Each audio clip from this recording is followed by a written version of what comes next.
Assalamualaikum warahmatullahi wabarakatuh. Alhamdulillahi rabbil alamin.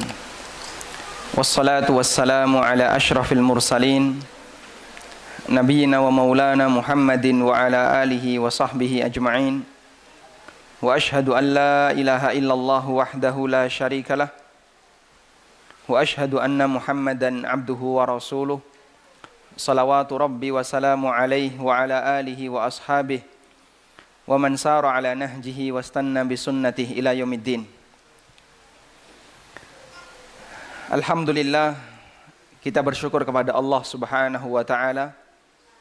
Dialah zat yang memberikan kita hidayah iman, dan kita yakin bahwa Allah Subhanahu wa taala akan meminta pertanggungjawabkan dari setiap amal yang kita lakukan.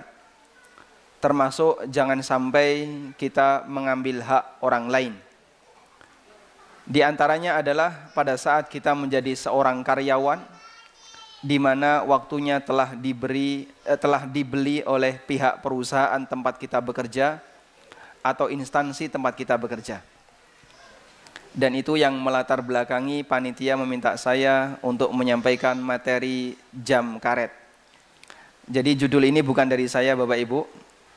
Yang menetapkan judul ini adalah panitia. Jamnya apa, Pak? Logam. Berarti nggak masuk kajian ya? Kita bahas jam karet, Pak, bukan jam logam. Nah, boleh pulang? Baik. Saya sebelumnya mohon izin untuk melepas masker. Tapi kalau jamaah sebaiknya gimana? Pakai masker atau melepas masker? Melepas. Masya Allah. Ada khilaf di sini ya.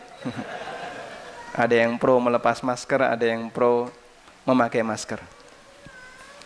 Semoga Allah Subhanahu wa taala melindungi kita dari setiap bahaya dan musibah, sehingga kita bisa beribadah secara maksimal.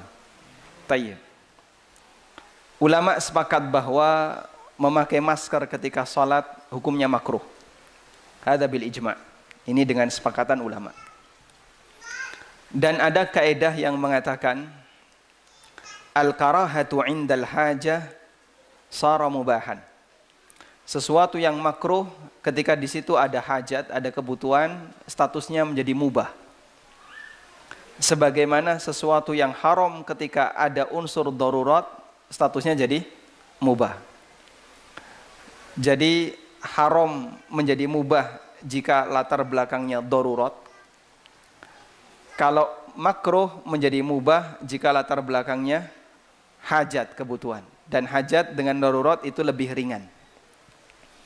Karena itu kalau Anda mempertimbangkan masuk masjid ada hajat, yaitu dalam rangka untuk menjaga diri, sebagaimana arahan yang disampaikan baik oleh pemerintah maupun oleh sebagian asatidzah, maka memakai masker ketika sholat masuk dalam kategori hal yang mubah. Tapi kalau sampai pada tingkatan ada unsur bahaya, berarti sampai pada tingkatan darurat, maka memakai masker di posisi ini keharusan. Karena Nabi SAW bersabda, la darara wa la dirar. Tayyib. Itu sedikit catatan tentang masalah masker. Kita akan membahas tentang jam karet. Maksud dari panitia adalah bagaimana agar kita ketika menjadi karyawan yang waktunya telah dibeli oleh pihak perusahaan atau tempat instansi kita bekerja, agar kita bisa menjalankan tugas itu secara maksimal. Jangan sampai ada bagian yang kita ambil tanpa hak. Ada satu buku yang belum selesai ditulis, baru sampai di bab ke-27. Buku itu berjudul Fikih ASN. Namun karena ada banyak kesibukan, qadarullah belum selesai untuk ditulis. Semoga Allah mudahkan. Dan salah satu di antara kutipan buku itu adalah aneka korupsi waktu yang dilakukan oleh para pegawai. Jamaah yang dimuliakan Allah Subhanahu wa taala, Allah berfirman di surat Al-Mutaffifin, Wailun lil mutaffifin alladzina idza talu 'alan nasi yastawfun wa idza kaluhum aw wazanuhum yukhsirun ala yadhunnu ulaika annahum mab'utsun. Celakalah para mutaffif. Siapakah mereka? Alladzina idza talu 'alan nasi yastawfun. Kalau mereka beli, mintanya dipenuhi. Kita senangnya kan kayak gitu ya. Kalau kita beli, lihat timbangannya, jangan sampai ada yang kurang. Ya, timbangan cucuk manuk itu nih iso jelek. Ya, jelek itu sudah lebih, Pak. Dan itu bagi sebagian konsumen, kadang dia minta untuk diangeti, tambahi lagi. Sebaliknya, wa idza kaluhum aw wazanuhum yukhsirun. Tapi kalau dia menjual kepada orang lain, semangatnya mengurangi. Lalu Allah Subhanahu wa taala ingatkan tentang kehidupan di akhirat. Ala yadhunnu ulaika annahum mab'utsun. Tidakkah mereka itu yakin kalau nanti mereka akan dibangkitkan oleh Allah taala dan mereka akan dimintai pertanggungjawaban oleh Allah terhadap perbuatan curang yang dia lakukan. Tayyib. Secara tekstual ayat ini berbicara tentang apa jamaah? Tentang apa? Pelanggaran dalam praktek timbangan ketika orang melakukan transaksi jual beli. Pelanggaran dalam praktek transaksi jual beli. Namun para ulama mengatakan bahwa ayat ini bersifat muta'addi. Muta'addi itu artinya tafsirnya melebar.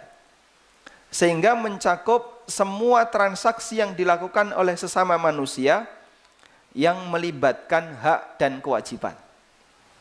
Maka setiap transaksi yang di situ melibatkan hak dan kewajiban, kemudian ada salah satu pelaku akad yang dia semangat dalam menuntut hak, tapi malas dalam menunaikan kewajiban, masuk dalam kategori ayat ini. Dia termasuk di antara mutaffif. Sebagaimana keterangan yang disampaikan oleh Imam As-Sa'di dalam tafsirnya, Taisir Karimir Rahman. Beliau mengatakan, wadallatil ayatul karimah. Ayat yang mulia ini menunjukkan ala annal insana kama ya'khudhu minan nasi alladhi lahu yajibu alaihi ay yu'tiyahum kullama lahum minal amwali wal muamalat. Bahwa setiap orang sebagaimana dia berhak untuk mengambil apa yang menjadi haknya, maka dia juga berkewajiban untuk menunaikan apa yang menjadi kewajibannya, baik yang terkait dengan harta maupun transaksi muamalat yang lainnya. Sehingga beliau memahami bahwa teks ayat yang itu berbunyi tentang masalah kecurangan dalam timbangan jual beli dibawa kepada makna yang lebih umum, mencakup semua muamalat yang terjadi di antara sesama hamba yang melibatkan hak dan kewajiban. Maka siapa ketika dia bermuamalah dengan orang lain yang di situ ada keterlibatan hak dan kewajiban, dia semangat dalam menuntut hak tapi malas dalam menunaikan kewajiban, kita perlu mengetahui orang seperti ini adalah mutaffif. Orang seperti ini disebut oleh Allah sebagai apa? Mutaffif. Yang karakternya kata Allah, eling nek besok akan ada akhirat. Allah ingatkan, ingat besok akan ada akhirat. Ala yadhunnu ulaika annahum mab'utsun. Karena jamaah yang dimuliakan Allah, bisa jadi ada orang yang ketika mengambil hak orang lain, gak ada satupun orang yang berani menegurnya. Itu ustadz loh ya, hati-hati. Itu tokoh masyarakat, apalagi ketika dia punya jabatan. Namun kita yakin bahwasanya hidup tidak sekali. Kalaupun bisa jadi dia di dunia selamat dari semua bentuk hukuman, Allah Subhanahu wa taala tidak akan pernah melupakan yang namanya kezaliman. Tayyib. Artinya masalah keseimbangan hak dan kewajiban dalam bermuamalah yang perlu kita sadari itu tidak hanya urusan dunia jamaah, tapi itu juga urusan akhirat. Sehingga kalau bagian ini tidak selesai di dunia, kita perlu menyadari bahwa korupsi waktu kerja atau pulang cepat atau menggunakan waktu kerja tidak pada tempatnya, dipakai untuk kepentingan pribadi dan seterusnya, bisa jadi bosnya nggak ngerti, perusahaan nggak tahu, gajinya tidak dipotong, tapi kehidupan tidak sekali sampai di sini, akan ada lanjutannya di akhirat.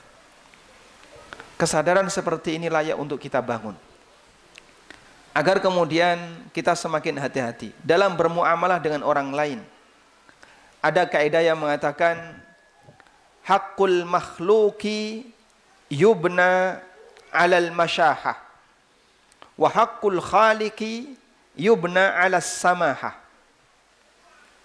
Hak sesama makhluk itu dibangun di atas prinsip pelit, dan hak antara makhluk dengan khalik itu dibangun di atas prinsip toleran. Artinya begini, Anda kalau punya kesalahan dengan orang lain, jangan sampai kita itu punya pikiran, paling juga sudah dimaafkan. Siapa yang jamin? Kadang kesalahan itu tidak nampak oleh pihak yang dizalimi, kemudian di akhirat ditunjukkan oleh Allah Subhanahu wa taala. Pada saat dia dihisab, Allah tunjukkan, fulan dulu pernah mengambil barangmu, fulan pernah mengambil hakmu. Akhirnya orang ini nuntut di akhirat. Dan bayangkan, orang ketika nuntut di akhirat, mungkin gak dia memaafkan? Ketika di akhirat manusia itu menjadi orang yang sangat serakah terhadap pahala jamaah. Sehingga kalau ada kesempatan dia bisa mengambil pahala orang lain, dia akan berusaha untuk mengambilnya. Gak ada ceritanya kemudian, aduh kasihan ini tetangga saya, dulu teman saya ngaji, ya sudahlah gak apa-apa, waktu utang kok sering bilang afwan akhi, sekarang saya maafkan. Gak bisa itu di akhirat. Karena itu Nabi SAW pernah bercerita tentang kondisi mujahid. Rasulullah SAW menyebutkan hukuman yang nanti akan diberikan kepada orang yang disuruh jaga, tapi dia justru menjadi pagar yang makan tanaman. Jadi dalam jihad itu kan tidak semua berangkat. Maka terkadang ada orang yang berangkat, terus dia nitip keluarganya kepada tetangganya. Ini mau saya tinggal, istri dan anak-anak, tolong jaga. Tetangganya dia tidak berangkat jihad. Ternyata dia jadi pagar yang makan tanaman.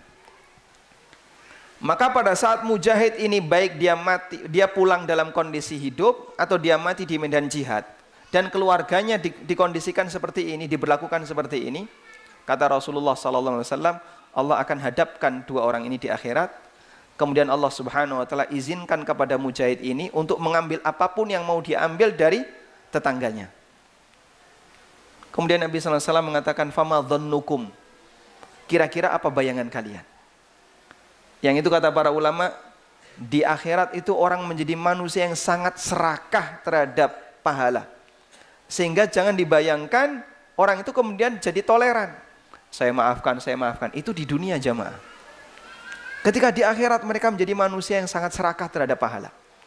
Kalau ada kesempatan untuk mengambil pahala orang lain, dan itu diizinkan oleh Allah Subhanahu wa taala, dia akan berusaha untuk mengambilnya sebanyak-banyaknya. Makanya hadis tentang muflis. Siapa muflis? Orang yang bangkrut ketika di akhirat. Dia datang dengan membawa pahala banyak aneka amal, mulai dari salat, sedekah, bahkan jihad, dan aneka pahala amal yang lainnya. Tapi dia pernah mendolimi A, memukul B, mengambil hartanya C, mencemarkan nama baik D. Akhirnya masing-masing berebut pahalanya. Dalam hadis itu Nabi SAW tidak menceritakan ada mukmin yang dia kemudian toleran, merelakan haknya. Tidak mungkin jamaah. Mereka akan berusaha untuk berebut itu.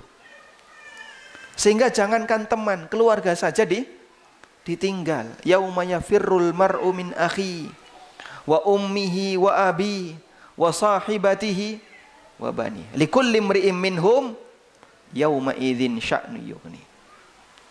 Masing-masing punya urusan yang sangat berat jamaah. Sehingga dia akan berusaha gimana caranya untuk menyelamatkan dirinya sendiri. Ibarat orang kalau sudah tenggelam bareng-bareng ya, dia akan berusaha untuk menyelamatkan dirinya. Bisa jadi saat dia berenang, nyikut kanannya, nyikut kirinya, nendang bawahnya. Mereka tidak berusaha untuk kerjasama saling menyelamatkan, tidak. Tapi dia akan berusaha untuk bagaimana caranya bisa meraup pahala dari orang lain. Kondisi berbeda ketika hisab sudah usai.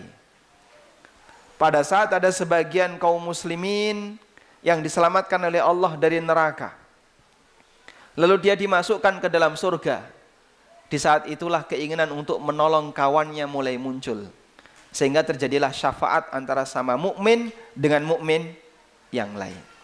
Tapi sebelum itu mereka akan berusaha untuk memperebutkan apa yang bisa mereka gunakan untuk menyelamatkan diri. Tayyib. Kemudian jamaah yang dimuliakan Allah Subhanahu wa taala, selanjutnya kita akan menyebutkan beberapa kasus yang terjadi di masyarakat terkait masalah korupsi waktu, jam karet dan seterusnya. Pertama, masuk telat pulang cepat. Ini hanya salah satu di antara contoh. Dan kita perlu pahami bahwasanya jam kerja termasuk di antara amanah yang wajib untuk ditunaikan. Allah berfirman, "Innallaha ya'murukum an tu'addul amanati ila ahliha." Sesungguhnya Allah perintahkan kalian untuk menunaikan amanah kepada yang berhak. Sehingga ketika pemilik perusahaan dia mengamanahkan agar di jam ini para karyawannya mengerjakan tugas sebagaimana yang diembankan kepadanya, lalu ternyata dia sepelekan, dia kurangi jam masuknya, atau dia pulang cepat dan seterusnya, berarti dia termasuk melanggar firman Allah Ta'ala, "Innallaha ya'murukum an tu'addul amanati ila ahliha."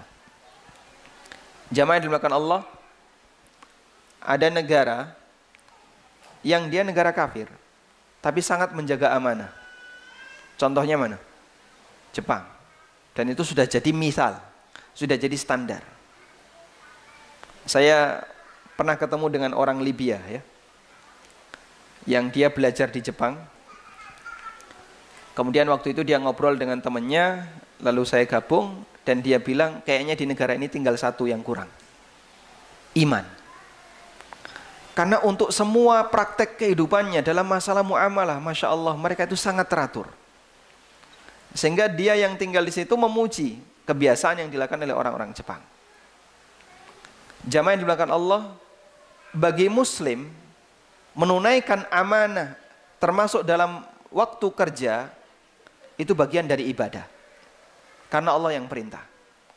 Sehingga kalau Anda ketika masuk kerja tepat waktu, keluar kerja juga tepat waktu, tidak mengurangi, Anda niatkan dalam rangka mengamalkan ayat ini, yaitu firman Allah di surat An-Nisa ayat 58, insya Allah ada nilai pahalanya.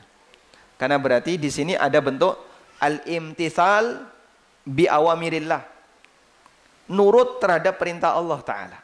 Allah suruh kita menunaikan amanah, kita jalankan itu sebagaimana yang Allah perintahkan.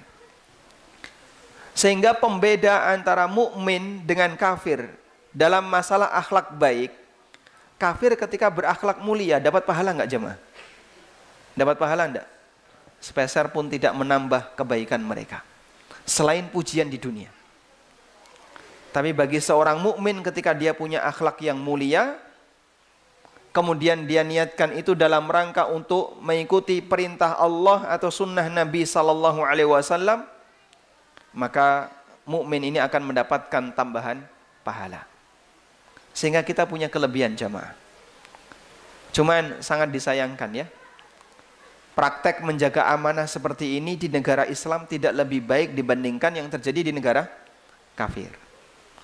Saya tidak mengatakan bahwasanya orang kafir lebih baik dibandingkan mukmin, jelas itu salah.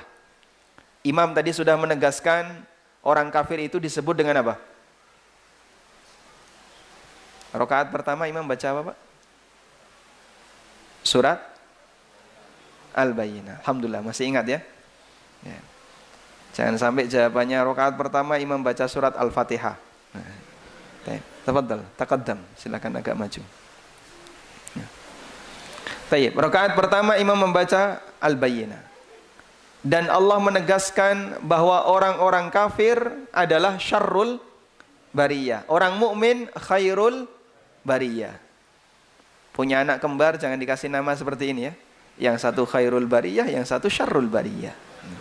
La haula wala quwata illa billah. Yang penting kan bahasa Arab toh Pak. Ya jangan ya. Karena maknanya ada yang baik, ada yang buruk. Tayyib.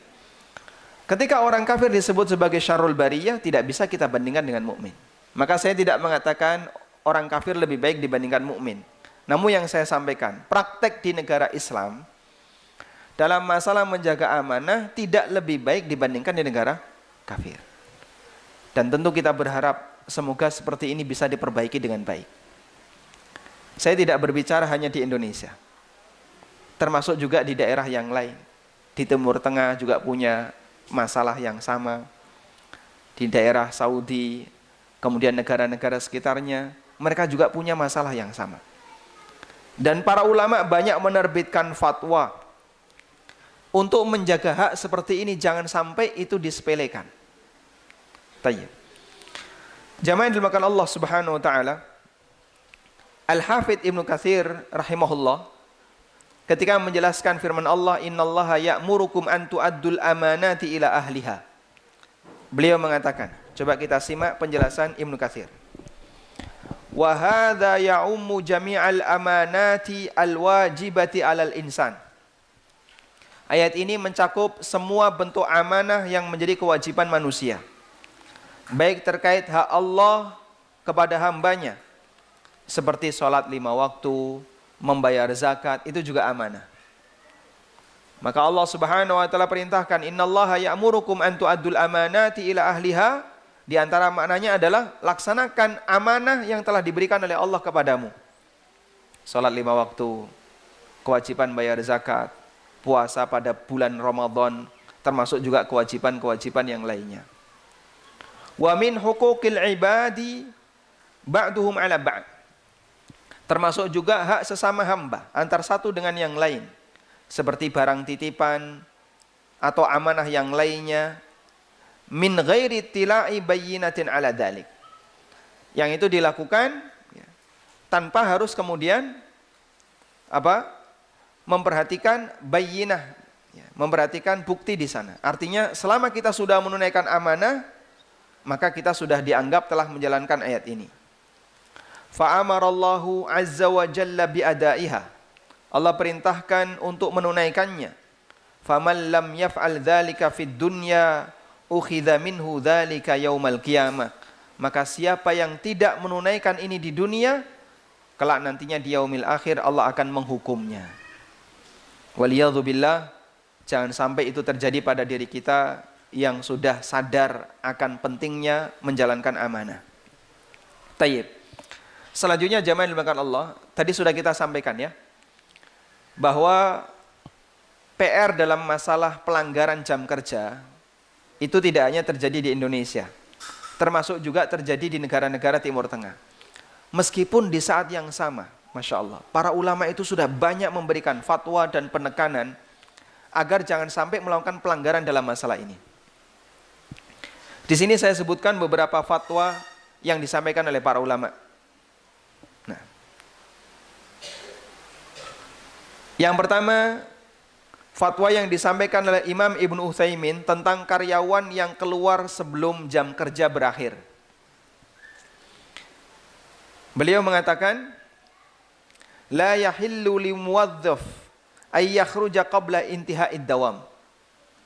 Tidak halal bagi karyawan untuk keluar sebelum jam kerja selesai. Wala ayyata'akhkhara an bad'id dawam. Dan tidak boleh bagi karyawan telat memulai jam kerja. Sehingga kalau jamnya jam 8, dia harus sudah mulai kerja jam 8. Ojo jam 8 masih ada di tempat parkir. Setelah itu ngudut, baru ngudut sarapan. Bar sarapan kelekaran. Aduh. Mulai kerja jam berapa Pak? Jam 9. Ini korupsi waktu. Sehingga tolong perhatikan dengan baik kapan jam mulainya, kapan berakhirnya. Tayyib jamaah. Artinya begini.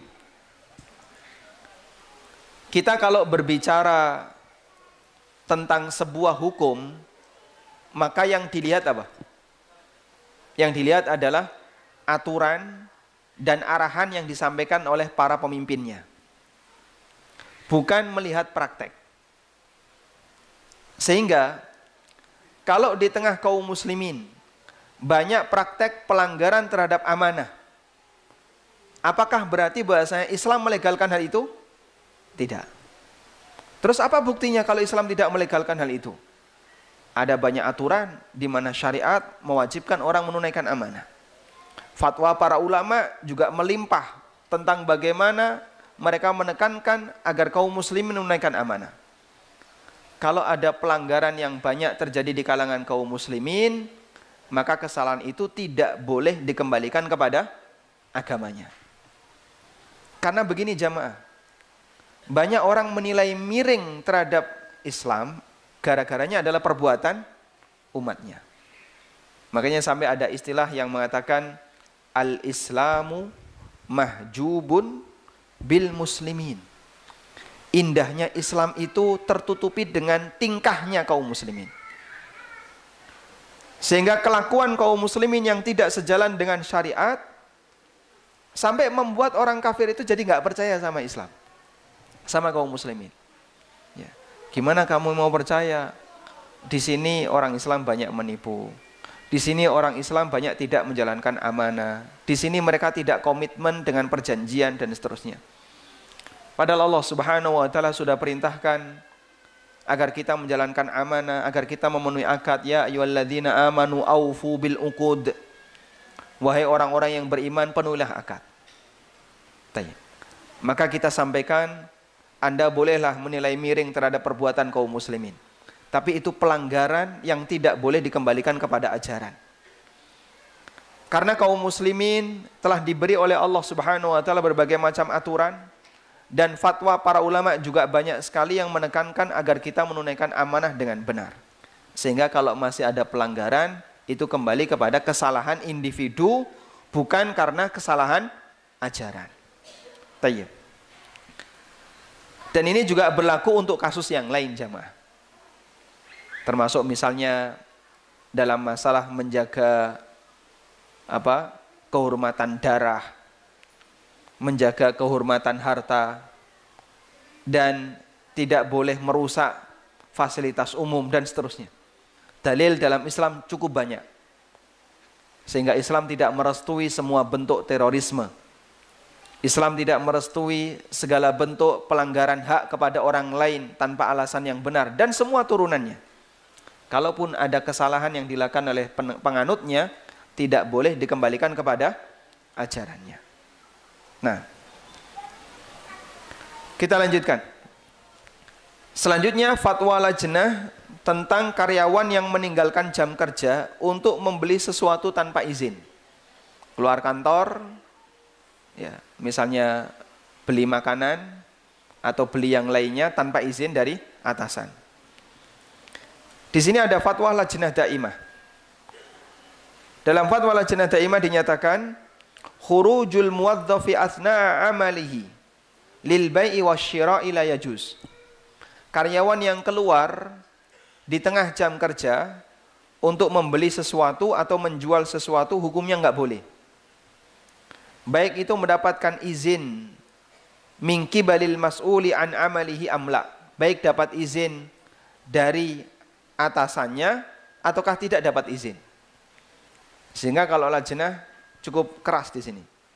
Dan ini konteksnya untuk para pegawai negeri yang dia bekerja berdasarkan undang-undang yang berlaku di masing-masing daerah. Atasan bisa jadi ngasih toleransi, pulang tidak apa-apa silahkan. Atau kamu kalau mau keluar silahkan. Tapi di sini ditegaskan hukumnya nggak boleh. Kenapa? Karena atasan itu bukan pemilik jam kantor. Mereka juga karyawan. Karyawan tapi secara posisi berada di atas karyawan yang lain. Sehingga dia tidak punya hak untuk mengizinkan karyawan yang lain untuk keluar di tengah jam kerja di luar aturan yang berlaku dari perusahaan. Lima fi dzalika min amrin mukhalafati wulatil amri. Karena ini termasuk di antara perbuatan yang menyalahi aturan pemerintah. Bin man'i dzalika, yaitu yang melarang tindakan seperti ini. Di samping itu walima fihi min idha'ati amalihi. Ini bisa menyebabkan perbuatan yang mengarah kepada menyia-nyiakan kerja. Alladzi tumina alaihi, yang sudah diamanahkan kepadanya. Dan konsekuensinya itu akan menyia-nyiakan, menyepelekan hak kaum muslimin yang lain. Sehingga seharusnya dia dapat layanan. Mohon maaf Pak, jam 2 sudah tutup. Loh, jam kantor tutup jam berapa? Ya, kalau resminya sih jam 4. Tapi kami hanya melayani pengaduan atau melayani klien sampai jam 2. Ya. Kenapa? Setelah itu mereka pulang, istirahat atau melakukan aktivitas yang lain. Itu salah satu di antara bukti ketika pelanggaran itu terjadi di instansi pemerintah, sehingga menyebabkan orang jadi tertunda kegiatannya gara-gara ketika dia mengajukan sesuatu ya, dibatasi hanya sampai jam sekian, padahal itu belum waktunya untuk menghentikan pekerjaan. Tayyib. Selanjutnya, Lajnah Daimah menyebutkan sebuah riwayat. Wa qad rawa Abu Ya'la wal Askari an Aisyah tarfa'uhu ila Nabi sallallahu alaihi wasallam. Abu Ya'la dan Al-Askari meriwayatkan dari Aisyah radhiyallahu anha, yang itu merupakan sabda Nabi sallallahu alaihi wasallam, bahwa beliau bersabda, "Innallaha yuhibbu idza amila ahadukum amalan ayyutkinah." Allah itu mencintai ketika orang melakukan sebuah pekerjaan, dia lakukan secara profesional. Sehingga memenuhi jam kerja, sesuai dengan tertib administrasi, sesuai dengan aturan yang berlaku, dan seterusnya. Tayyib. Selanjutnya jamaah yang dimuliakan Allah, saya akan bercerita tentang takyif fikih, pendekatan fiqhiyah ketika seseorang itu bekerja, sehingga kenapa dia tidak diperbolehkan untuk mengambil sebagian waktu kerja untuk kepentingan pribadi. Tayyib. Ketika orang itu bekerja, dia melakukan sebuah akad. Akad itu disebut dengan akad apa? Akadnya disebut akad apa? Ijarah. Apa itu akad ijarah? Akad ijarah adalah jual beli di mana objeknya adalah jasa. Objeknya adalah amal kerja manusia. Saya ulang.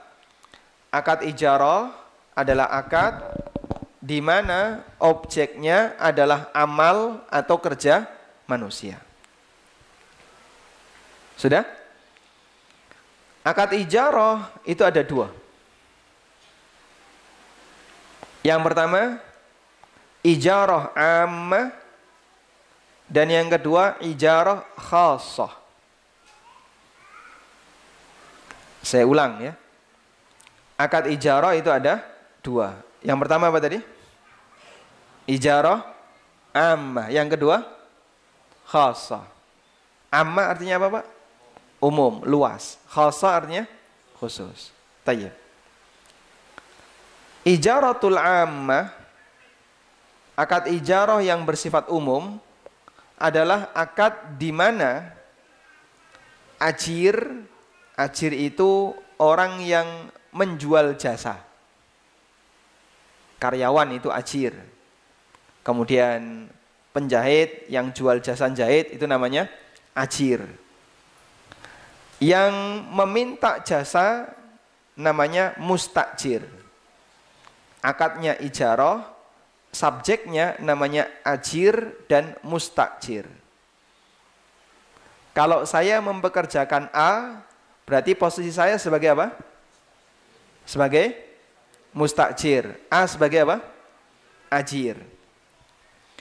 Ijarah khassah, maka status ajir di sini adalah ajir khas.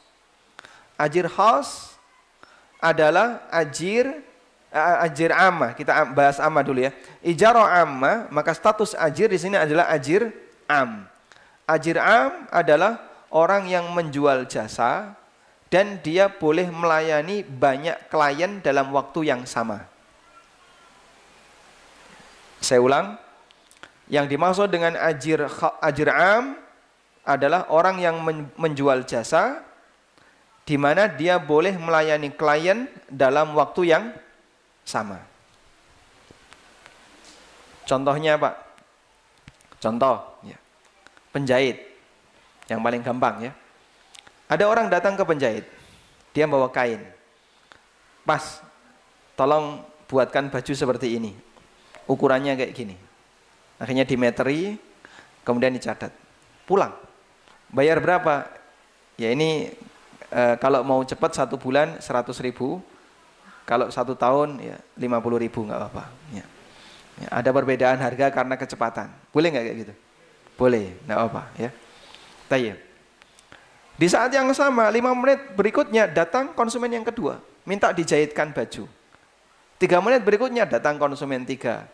Sekian menit berikutnya datang konsumen 4. Sehingga dalam rentang waktu yang sama, ada banyak konsumen yang masuk.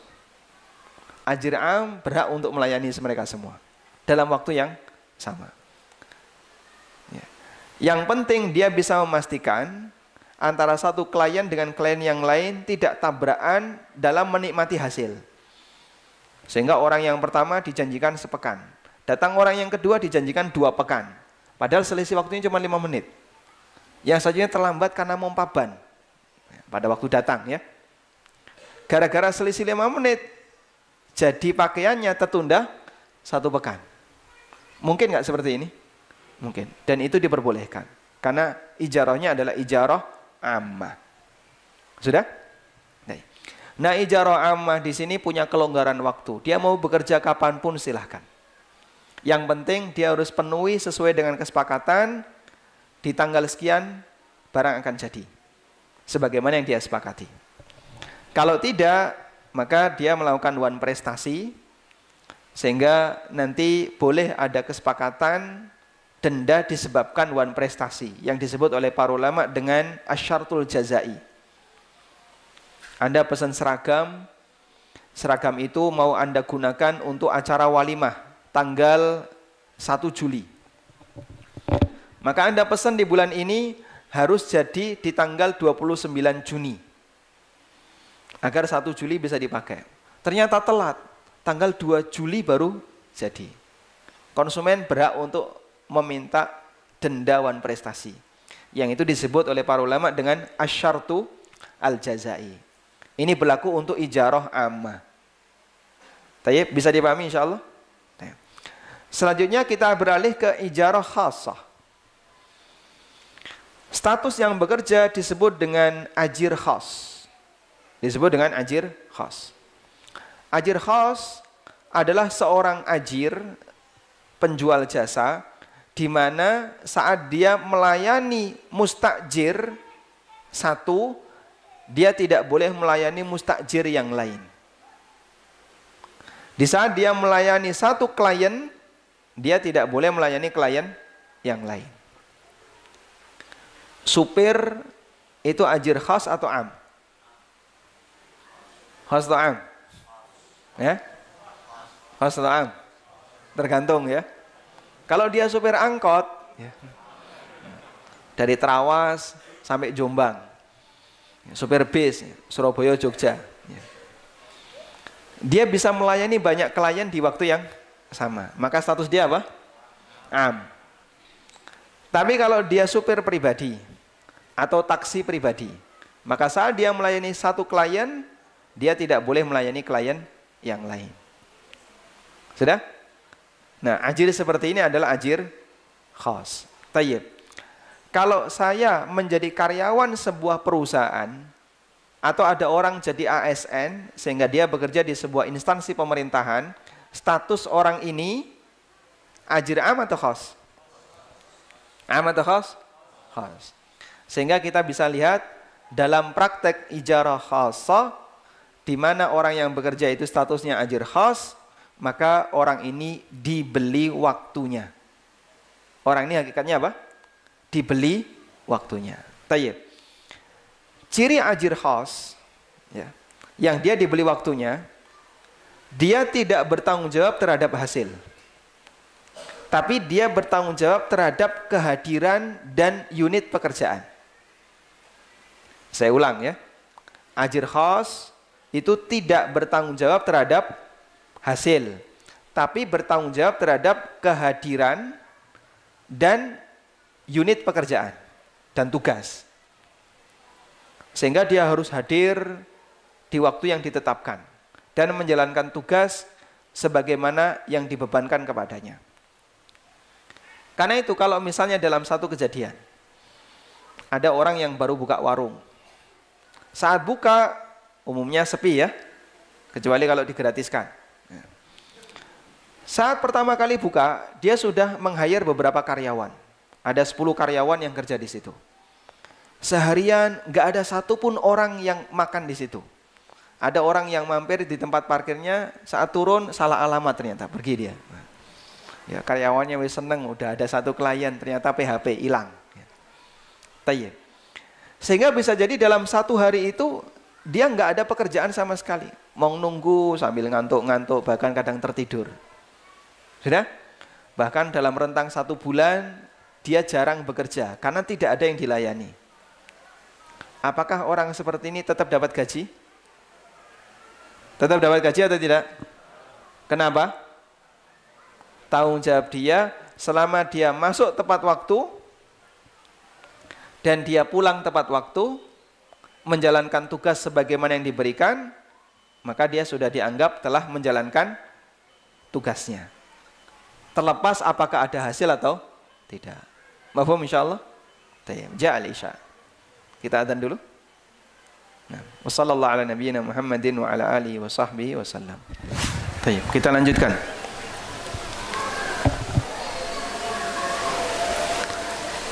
Tadi kita telah memberikan kesimpulan bahwa seorang ajir khas hakikatnya dia telah dibeli waktunya oleh orang yang mempekerjakannya, baik lembaga maupun pribadi. Istilah ini saya kutip dari keterangan yang disampaikan oleh Syekh Dr. Shalih Al-Fauzan hafizahullah ta'ala. Dalam salah satu fatwanya, Syekh Fauzan mengatakan,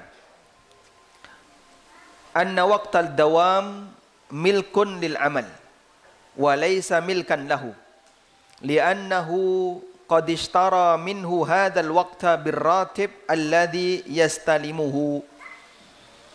Bahwa waktu kerja adalah milik instansi.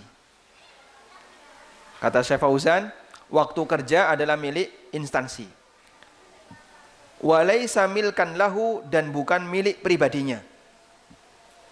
Li'annahu qad ishtara minhu hadzal waqta birratib alladhi yastalimuhu. Karena instansi tempat dia bekerja telah membeli waktunya dengan gaji yang akan diterima oleh karyawan. Karena waktu kerja telah dibeli oleh pihak instansi dengan bayaran berupa apa? Gaji yang akan dia terima. Sehingga istilah waktu kerja dibeli oleh perusahaan ini ditegaskan oleh Syekh Shalih Al-Fauzan hafizahullah ta'ala dengan pembayaran berupa gaji yang akan diterima oleh karyawan. Tayyib.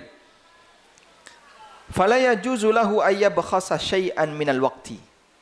Karena itu karyawan tidak boleh mengurangi sepeser pun dari waktu yang telah ditetapkan.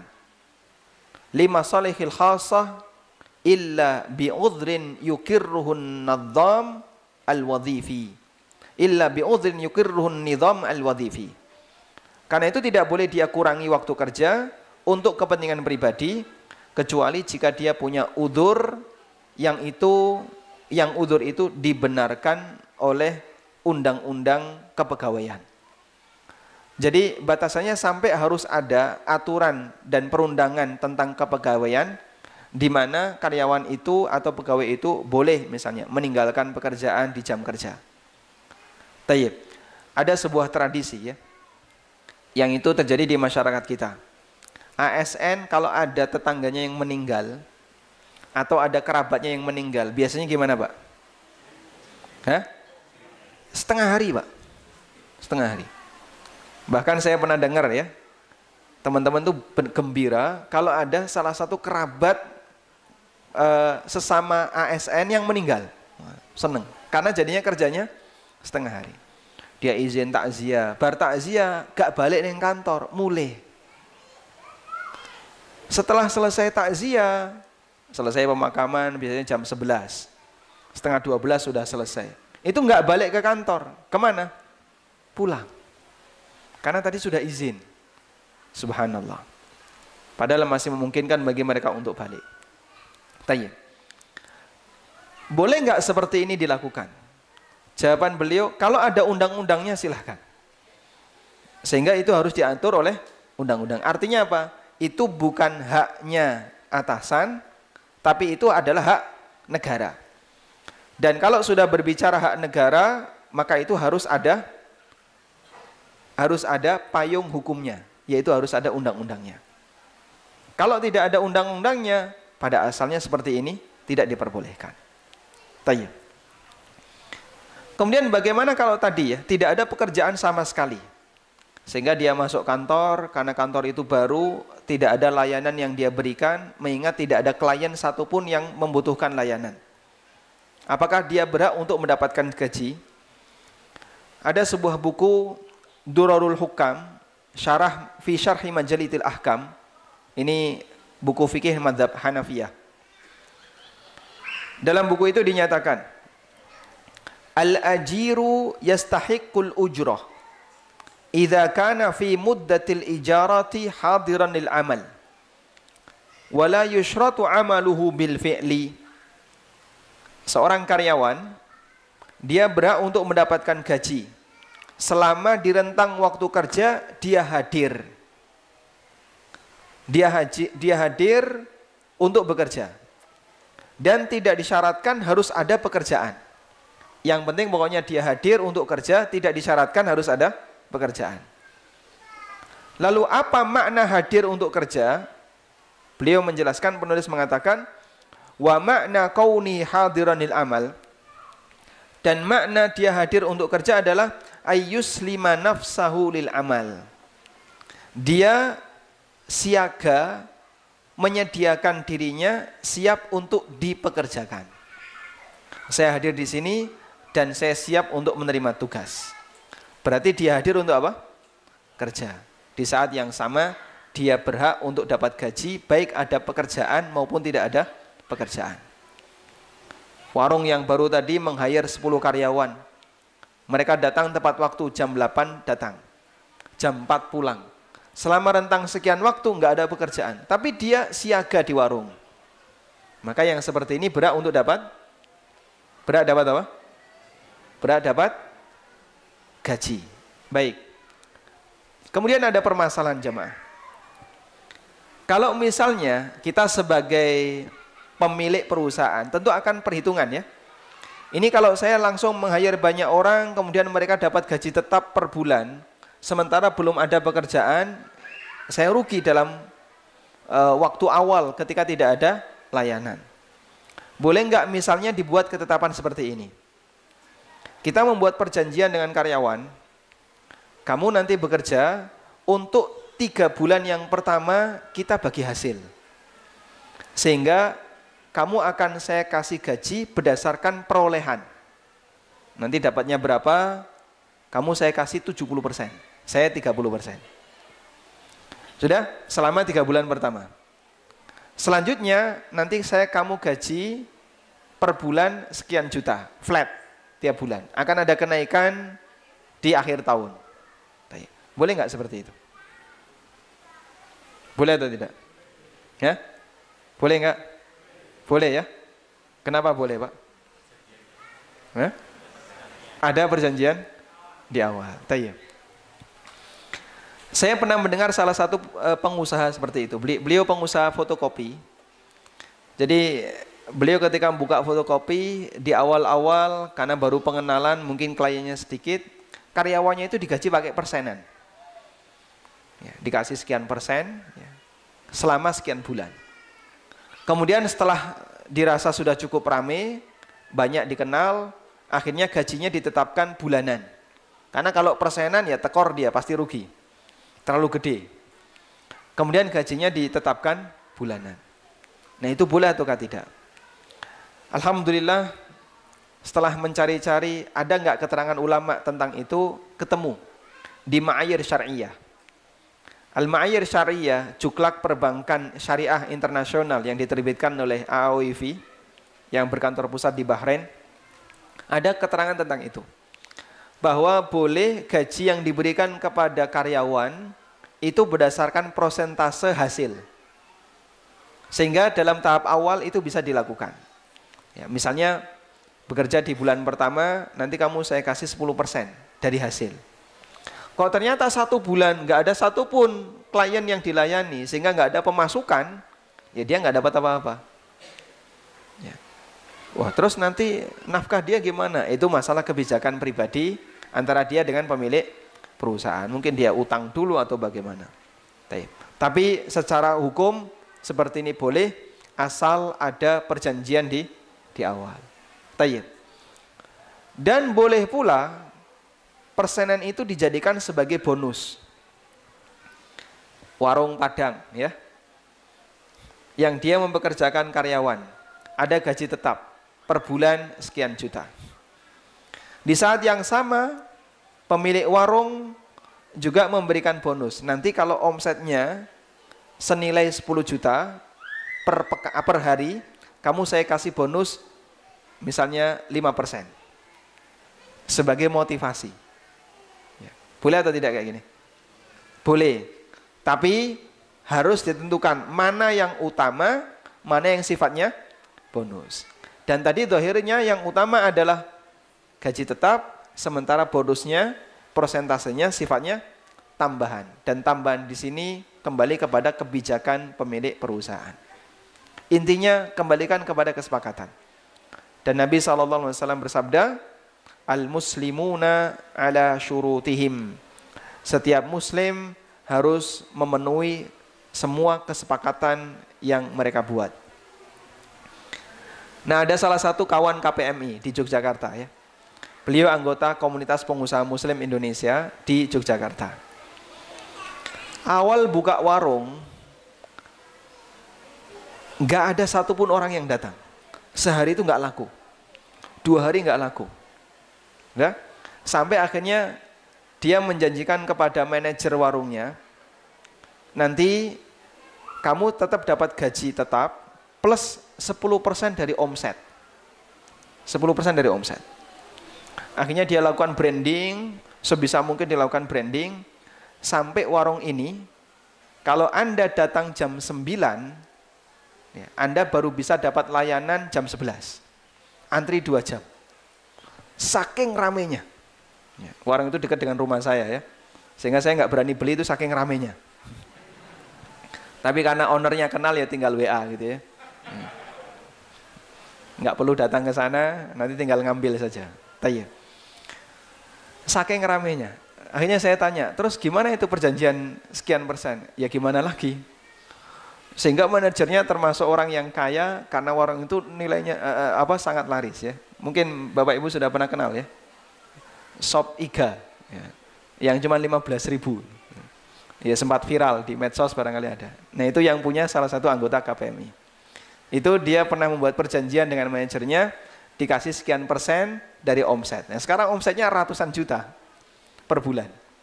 Sehingga manajernya di samping dapat gaji tetap, tapi bonusnya jauh lebih gede dibandingkan gajinya. Tayyib. Kita kembali ke sini. Sehingga jamaah ketika sudah terjadi transaksi jual beli waktu, maka apabila ada orang yang mengurangi waktu kerja, sementara gajinya tidak dipotong, berarti dia mengurangi hak orang lain. Sehingga tidak terjadi keseimbangan dalam transaksi. Keseimbangan dalam transaksi itu bentuknya apa? Keseimbangan iwad dan muawad. Sudah pernah dengar istilah ini? Iwad dan muawad sudah pernah dengar?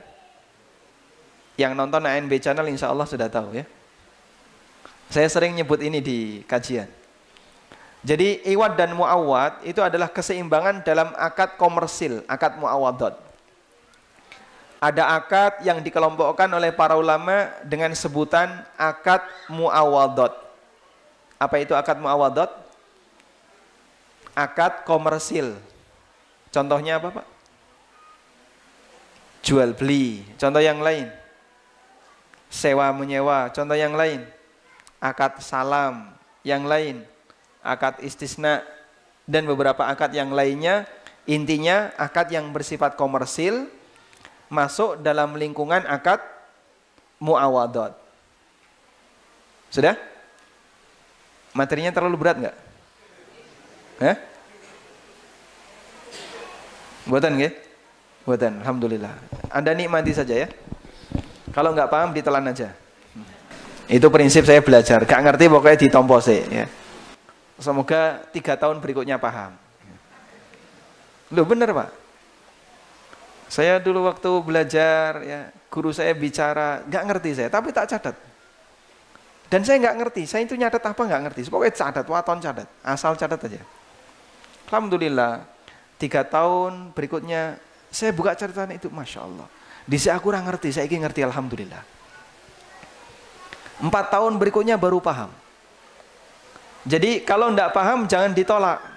Nggak ngerti, semua. Kalau ditolak seperti ini selamanya nggak bakalan paham. Tapi kalau Anda nggak ngerti, diterima dulu. Semoga Allah bukakan di kemudian hari bisa memahami. Karena kita mau menerimanya. Asal mau menerima, insya Allah ilmu agama akan dimudahkan. Tayyib. Saya lanjutkan ya. Dalam akad muawadhat ada 2 unsur utama. Yang satu disebut iwad, yang satu disebut muawwad. Apa itu iwad? Iwad artinya apa yang kita serahkan. Apa itu muawwad? Muawwad kebalikannya, apa yang kita terima. Sudah? Berarti kalau saya beli air mineral harganya 3.000. Saya bayar 3.000, saya dapat air mineral. Iwatnya yang mana? Iwatnya yang mana? Uang 3.000. Muawatnya yang mana? Air mineral. Paham? Baik. Kalau ada orang yang beli rokok, 10.000 dia bayar, dapat 1 bungkus rokok. Iwatnya yang mana? Iwatnya yang mana? 10.000. Muawatnya yang mana? Rokok. Sudah? Terjadilah keseimbangan antara iwat dan muawwad. Transaksi ini boleh atau tidak? Boleh atau tidak? Boleh. Berarti jual beli rokok, Bu? Boleh.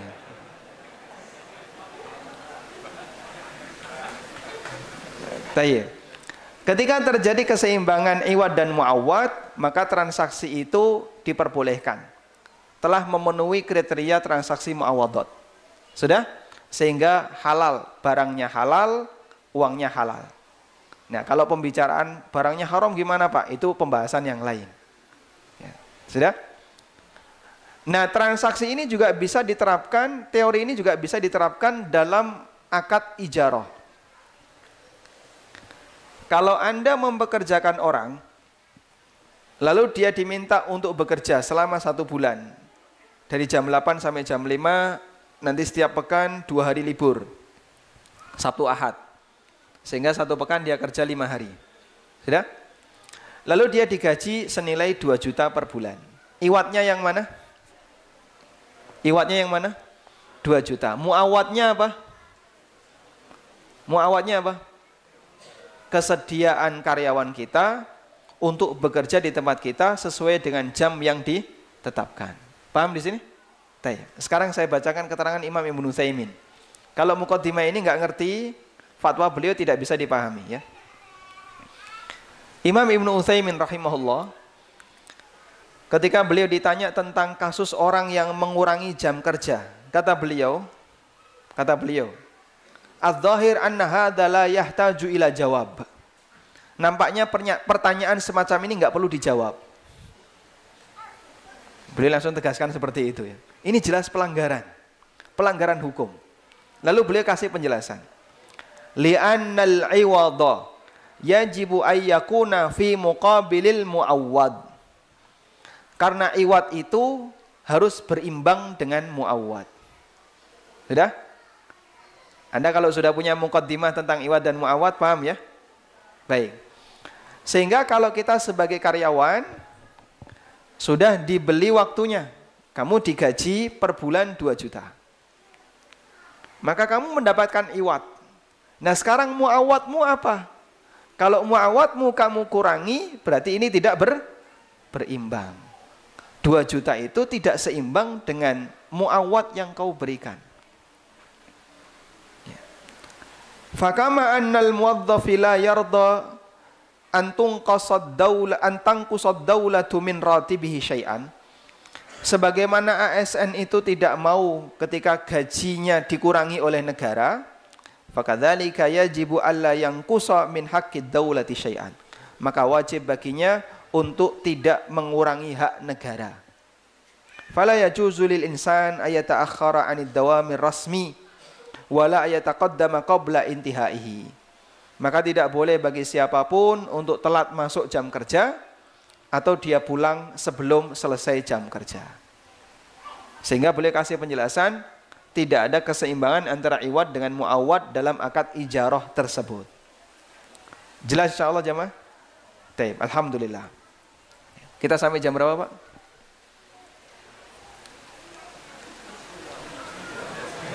Udah selesai?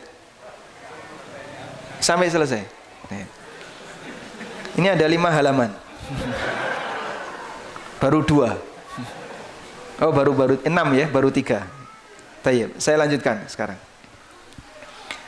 Nah sekarang ada pembahasan. Kalau misalnya dalam jam kerja itu ada waktu kosong. Nah ini yang sering jadi masalah ya. Boleh nggak waktu kosong itu kita manfaatkan untuk kepentingan pribadi? Nonton YouTube, ngegame, kemudian Facebook, dan seterusnya. Untuk semua medsos yang kita punya. Ya, termasuk misalnya baca konsultasi syariat.com. Alhamdulillah masih bermanfaat ya. Dari baca moco detik, kan gitu. Ya. Boleh nggak kita manfaatkan waktu kosong itu untuk baca Al-Quran, untuk sholat duha, untuk membaca artikel yang bermanfaat, atau mendengarkan kajian para asatidzah dan seterusnya. Tayyib. Para ulama memberikan keterangan seperti ini. Ketika orang memiliki waktu kosong, maka dia boleh memanfaatkan untuk kepentingan pribadi dengan tetap mengedepankan 2 prinsip. Dengan tetap mengedepankan 2 prinsip. 1, semangat untuk menunaikan amanah ketika bekerja. Yang kedua, lebih mendahulukan kemaslahatan pekerjaan daripada yang lainnya. 1, semangat untuk menunaikan amanah. Yang kedua, lebih mengedepankan maslahat pekerjaan daripada yang lainnya. Contoh ya. Ada lihat flyer.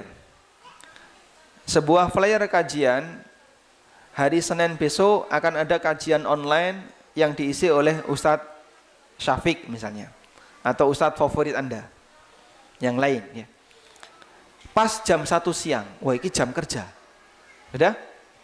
Akhirnya Anda berpikir, gimana caranya saya bisa ikut kajian itu sehingga saya harus menyelesaikan pekerjaan saya sebelum jam 1. Akhirnya pekerjaan yang biasanya Anda selesaikan sampai jam 2, dikebut jam 12 beres. Karena dikebut, banyak salah. Gitu ya? Karena dikebut jadinya apa? Banyak salahnya. Sudah? Akhirnya setelah dia selesai jam 12 distorkan. Udah kosong dia, nggak ada pekerjaan. Alhamdulillah jam 1 bisa nonton kajian. Boleh nggak seperti ini? Tidak. Kenapa? Dia melanggar. Dia menyepelekan tugasnya dalam rangka untuk kepentingan pribadinya.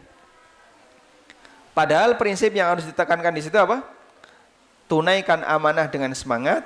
Yang kedua, utamakan kemaslahatan pekerjaan daripada kemaslahatan yang lain.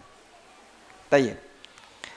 Dan ini yang difatwakan oleh Syekh bin Baz rahimahullah. Beliau pernah ditanya tentang hukum orang yang bekerja lalu ada waktu kosong. Bolehkah orang itu membaca Al-Quran? Kata beliau rahimahullah, idza lam yakun ladaika amalun, kalau kamu nggak ada kerjaan, fala haraja fi qiraatil Quran, nggak masalah baca Quran. Wa kadza at-tasbih wa tahlil wa dzikr. Demikian pula kamu boleh tasbih, zikir maupun tahlil maupun zikir yang lainnya. Wa huwa khairun minas sukut. Dan zikir itu lebih baik daripada diam. Ya. Dan Masya Allah, Syekh bin Baz itu orang yang sangat perhatian terhadap waktunya. Ada salah satu dosen di Jogja, beliau termasuk alumni di UIM, tapi alumni yang dulu. Alumni dulu. Beliau sempat satu mobil dengan Syekh bin Baz. Kemudian beliau cerita. Ya. Beliau cerita begini. Saat saya satu mobil dengan Syekh bin Baz, radio itu nyala. Dan waktu itu siarannya adalah murotal. Didengerin sama Syekh. Nyala dalam perjalanan, radio nyala, murotal. Begitu murotal berhenti, ganti suara penyiar. Nah, penyiar ngasih info. Syekh bin Baz langsung minta kepada supirnya, tolong dimatikan. Beliau ganti yang ngaji. Karena dengerin ini nggak ada manfaatnya. Lebih bermanfaat beliau sendiri yang dzikir atau yang membaca Al-Quran. Itu kurang lebih contoh bagaimana cara beliau memanfaatkan waktu. Tayyib.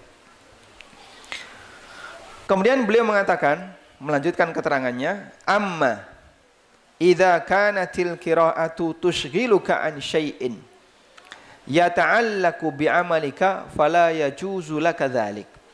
Namun kalau membaca Quran itu menyebabkan kamu terganggu untuk menyelesaikan pekerjaanmu, hukumnya enggak boleh. Li'annal waqta mukhassasun lil amal, karena waktu ini tujuannya adalah khusus untuk kerja, ini waktu-waktu kerja, maka tidak boleh kamu disibukkan dengan sesuatu apapun yang menghalangimu untuk menyelesaikan pekerjaan. Artinya sampai pun membaca Quran di waktu kerja, kalau ternyata itu bisa sampai mengganggu pekerjaan, tidak boleh. Ada orang misalnya punya target, ikut ODOJ, one day one juice. Nah, di malam harinya dia nggak sempat baca Quran. Siang harinya dia masuk kantor. Ada pekerjaan. Akhirnya dia kebut baca Quran 1 juz, yang itu butuh waktu kurang lebih 1 jam. Pekerjaan tertunda. Atau ada orang yang minta layanan tidak dilayani secara maksimal, sehingga dia menyepelekan pekerjaan. Nah, ini contoh, dia menggunakan waktu kerja untuk kepentingan pribadi, sementara justru itu mengganggu pekerjaannya. Tayyib. Keterangan yang lain juga disampaikan oleh Imam Ibnu Utsaimin. Beliau pernah ditanya tentang hukum waktu kerja yang dipakai untuk membaca artikel yang bermanfaat karena kosong, nggak ada kerjaan.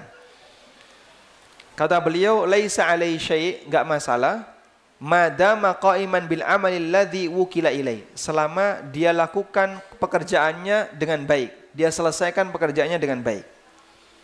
Amma idza kana yafruta aw yanqusa min adai amalihi fa inna dzalika haramun alaihi wala yajuz.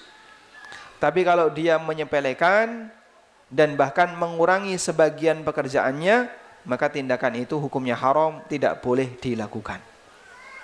Ya. Pertimbangannya tadi ya. Tayyib.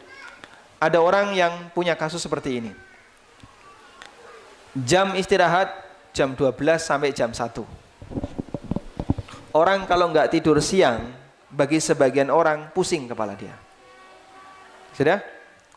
Lalu jam itu ada kajian di masjid sebelah kantor. Baik, mana yang seharusnya dia pilih?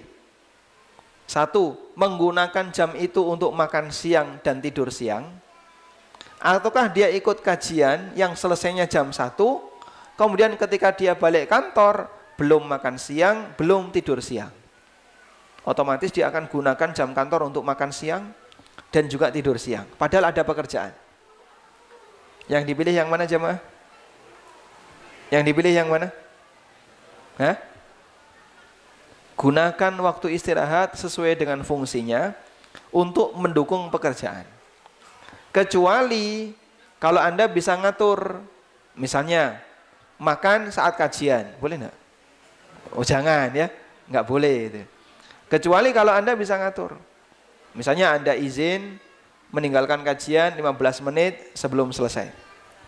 Anda gunakan untuk makan. Dan Anda sanggup tidak tidur siang. Sehingga tetap bisa mengerjakan tugas secara maksimal meskipun Anda tidak tidur siang. Kalau berani seperti itu silahkan. Tapi kalau ini terganggu, gunakan waktu itu untuk istirahat. Agar nanti Anda ketika bekerja tidak terganggu. Wallahu ta'ala alam. Baik, cukup sampai di sini ya. Baik, mungkin itu yang bisa kita sampaikan sebagai muqaddimah. Semoga bermanfaat. Wassallallahu ala nabiyyina Muhammadin wa ala alihi wa sahbihi wasallam. Ada tanya jawab? Oh, boleh langsung.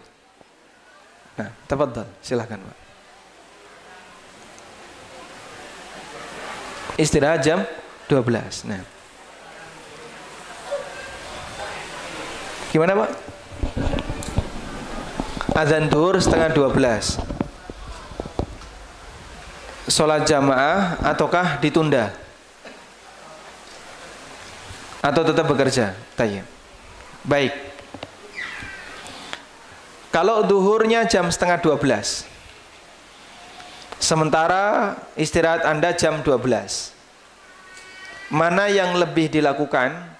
Sholat duhur di awal waktu, sehingga begitu azan langsung ke masjid, sholat, dan dia berjamaah bersama masyarakat, ataukah dia bekerja sampai jam 12, kemudian dia sholat duhur jam 12. Baik. Jika dia bekerja di perusahaan swasta, dan pemiliknya mengizinkan untuk istirahat sesuai dengan waktu sholat duhur, maka Anda bisa sholat di awal waktu. Udah? Karena sudah mendapatkan izin dari pemilik. Tapi kalau Anda bekerja di instansi pemerintah atau perusahaan asing yang pemiliknya non-muslim dan sudah ada ketertiban jam istirahat jam 12 sampai jam 1, maka istirahat sebelum waktunya ya sama dengan kita mengambil waktu kerja, pulang cepat atau masuk telat. Dan itu pelanggaran. Baik. Nah terus nanti sholat saya jadinya gimana? Sholat Anda tetap sah sekalipun tertunda setengah jam. Ini ada pembahasan dan ini sempat disinggung oleh para tulab jamiah, mahasiswa di Universitas Islam Madinah. Jadi di sana ada satu kejadian di mana materi kuliah itu selesai jam 12. Sementara duhurnya setengah jam sebelumnya. Lalu pertimbangannya begini, mana yang lebih baik? Saat azan duhur, mahasiswa izin dosen keluar ke musola kampus, lalu dia sholat sendiri, nggak ada temannya, karena yang lain masih kuliah. Ataukah dia nunggu sampai kuliah selesai, kemudian nanti mereka bisa sholat berjamaah bareng-bareng di jam 12. Mana yang lebih baik Pak? Yang pertama atau kedua? Kenapa yang kedua? Dia bisa berjamaah. Baik. Ada satu kaidah dalam masalah ibadah. Fardul kaifiyah muqaddamun ala fardil waqti. Memperhatikan kesempurnaan tata cara ibadah itu lebih didahulukan daripada memperhatikan ketepatan waktu ibadah. Saya ulang ya. Fardul kaifiyah muqaddamun ala fardil waqti. Memperhatikan kesempurnaan tata cara ibadah lebih diperhatikan atau lebih diunggulkan dibandingkan memperhatikan ketepatan waktu ibadah. Bisa dipahami insyaallah? Baik, diulang Pak. Coba diulang. Yang nyatat ya, yang nyatat coba diulang. Belum selesai, Masya Allah. Silakan diselesaikan. Contoh ya, Anda naik kereta dari Mojokerto sampai Jogja. Sesuai dengan jadwal akan tiba di stasiun Jogja jam 5 sore. Maghrib jam setengah 6. Berarti ada rentang waktu setengah jam untuk sholat asar. Ya, untuk sholat asar ada waktu setengah jam. Baik. Masuk asar di perjalanan. Masuk asar di perjalanan. Mana yang lebih dipilih? Mengerjakan sholat asar di atas kereta sesuai dengan waktunya. Begitu adzan asar, Anda langsung ambil wudhu, sholat asar di kereta. Yang itu tentu saja di kursi. Ataukah Anda tunggu sampai tiba di Jogja, tapi sholat asar Anda di atas jam 5, mepet maghrib. Yang pertama atau yang kedua? Pertama atau kedua? Kalau pertama tepat waktu, Anda bisa sholat asar di awal waktu. Kalau yang kedua di penghujung waktu, Anda sholat asarnya mepet maghrib. Pertama atau kedua? Kayaknya nggak jelas nih jawabannya ya. Baik, boleh angkat tangan. Yang jawabannya yang pertama angkat tangan. Berarti di awal waktu Pak ya? Baik. Yang jawabannya kedua. Masya Allah. Kelihatannya jumhur memilih yang kedua ya. Tayyib. Kalau kita komitmen dengan kaidah tadi, yang lebih afdol kedua. Kenapa? Anda kalau sholat di kereta, ada banyak yang kurang. Nggak bisa berdiri, belum tentu bisa menghadap kiblat, kemudian tidak bisa ruku dengan sempurna, tidak bisa sujud dengan sempurna, kemudian tidak bisa duduk tawarruk atau iftirosh. Ada banyak yang kurang, sehingga saat Anda sholat di kereta, otomatis sholat Anda tidak sempurna dari sisi fisik gerakannya. Sudah sampai di sini? Namun Anda sholat tepat waktu, di awal waktu. Berarti di posisi ini Anda lebih memperhatikan ketepatan waktu daripada kesempurnaan gerakan. Yang kedua, kalau Anda tunda sehingga Anda sholat mepet maghrib, tapi di stasiun Anda bisa berdiri, bisa menghadap kiblat, kemudian rukuk sujudnya sempurna, duduk juga sempurna, dan seterusnya. Berarti secara fisik sholat sempurna, tapi waktunya tidak tepat karena agak geser ke belakang. Namun masih di rentang waktu sholat asar. Para ulama mengatakan yang kedua lebih afdol daripada yang pertama. Apa dalilnya? Apa dalilnya? Apa dalilnya? Dalilnya itu kaidahnya ya. Apa dalilnya? Apa dalil kaidah ini? Nabi sallallahu alaihi wasallam fadal. Ya. Rasulullah sallallahu alaihi wasallam tidak pernah sholat wajib di atas kendaraan. Berarti kalau sholat di atas kendaraan sah atau batal? Kalau sholat wajib di atas kendaraan sah atau batal? Sah. Padahal Nabi SAW tidak pernah melakukan sholat wajib di atas kendaraan. Itu pernyataan Ibnu Umar. Menurut persaksian Ibnu Umar, wala yaf'alu dzalika fil maktubah. Nabi SAW tidak pernah sholat wajib di atas kendaraan sepanjang hayat beliau. Kenapa? Karena kendaraan Nabi SAW bisa dihentikan kapanpun. Naik kereta gitu kan ya tidak bisa Pak ya. Apalagi pesawat. Ya. Baik.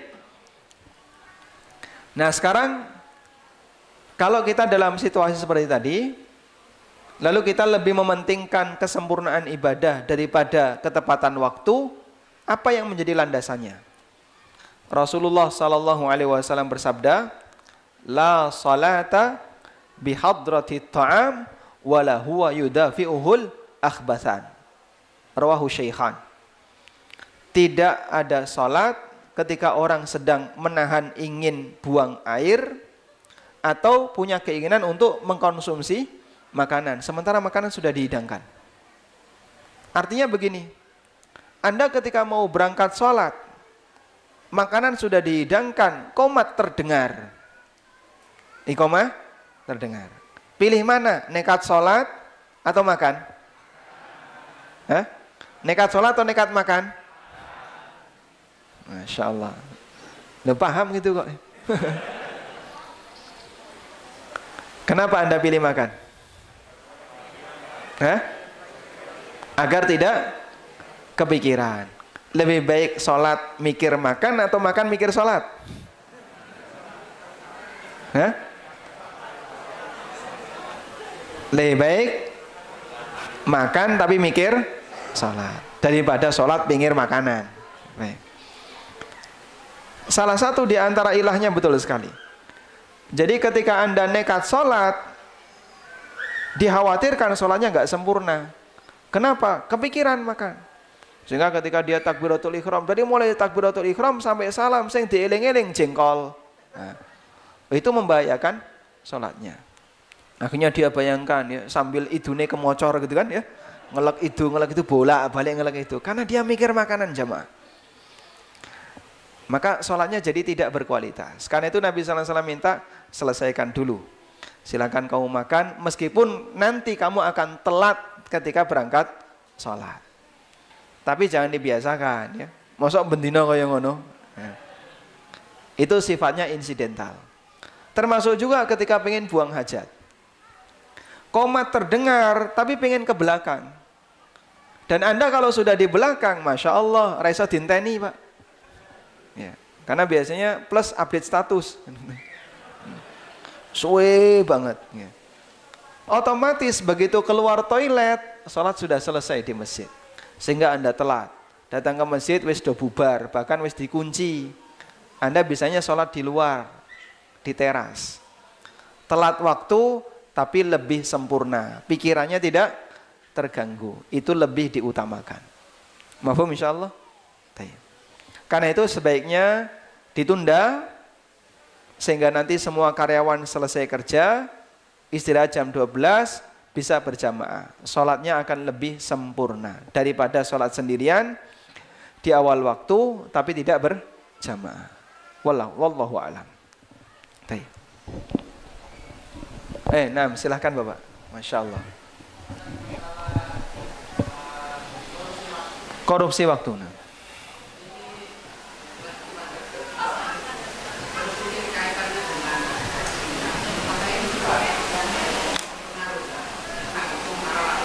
Masya Allah. Baik. Baik. Masya Allah. Nah, tafadhal.